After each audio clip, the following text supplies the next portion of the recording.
ഊട്ടി, കൊടൈക്കനാൽ എന്നിവിടങ്ങളിലേക്ക് പോകുന്നവർക്ക് ഇ-പാസ് നിർബന്ധമാക്കിയതോടെ സംസ്ഥാന അതിർത്തിയായ വഴിക്കടവ് നാടുകാണി അതിർത്തിയിൽ വൻ ഗതാഗത കുരുക്കാണ് അനുഭവപ്പെടുന്നത്. ഇ-പാസ് വെരിഫിക്കേഷനായി വൻ തിരക്കാണ് അതിർത്തിയിൽ കാണപ്പെടുന്നതും.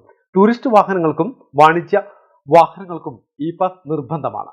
Sacred Heart School, Kottakkal, a center of excellence where we teach, model and encourage a love of learning, collaboration and compassion for others.